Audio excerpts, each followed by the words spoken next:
বাংলাদেশের রাজনীতি মানেই যেন দুই নারীর নেতৃত্ব।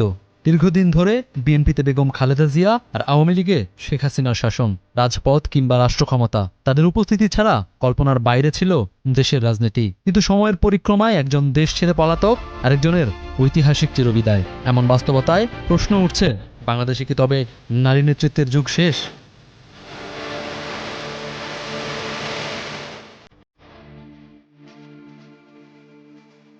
বাংলাদেশের রাজনীতিতে নারী নেতৃত্বের সূচনা ৮০-র দশকে। শহীদ প্রেসিডেন্ট জিয়াউর রহমানের মৃত্যুর পর বিএনপি আওয়ামী লীগ দুই দলের দুঃসময়ে হাল ধরেন দুই নারী।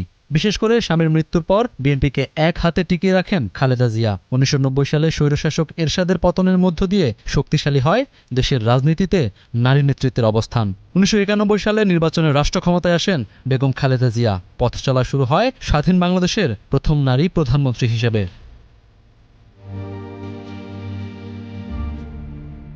এর ৫ বছর পর ১৯৯৬ সালে ক্ষমতার মসনদে শেখ হাসিনা, বিরোধী দলের ভূমিকায় খালেদা জিয়ার বিএনপি। দেশের রাজনীতিতে ক্ষমতায় কিংবা বিরোধী দলে দেশের দুই প্রধান রাজনৈতিক শক্তির নেতৃত্বে ছিলেন এই দুই নারী। ভালোমন্দ, সাফল্য, ব্যর্থতা মিলিয়ে প্রায় ৪ দশক বাংলাদেশের রাজনীতি শাসিত হয়েছে এই দুই নেত্রীর মাধ্যমে।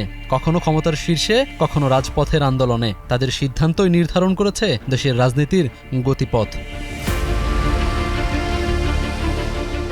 স্বাধীনতার ৫৪ বছরে ১৯৭১ থেকে ১৯৯১ সাল পর্যন্ত প্রধান নেতাদের মধ্যে সবাই ছিলেন পুরুষ। প্রধানমন্ত্রী, রাষ্ট্রপতি, অস্থায়ী সরকার সব মিলিয়ে প্রায় ২ দশকের নেতৃত্ব দিয়েছেন তারা। অপরদিকে ১৯৯১ থেকে ২০২৪ সাল পর্যন্ত প্রায় ৩ দশক দেশের নেতৃত্বে নারীর শাসন।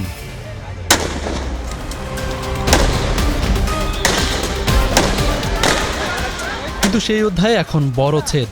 ছাত্র জনতার গণ অভ্যুত্থানে ক্ষমতাচ্যুত হয়ে দেশ ছেড়ে পালিয়েছেন শেখ হাসিনা, যার বিরুদ্ধে মানবতা বিরোধী অপরাধের অভিযোগের হয়েছে ফাঁসির রায়। ফলাফল ছন্নছাড়া আওয়ামী লীগ।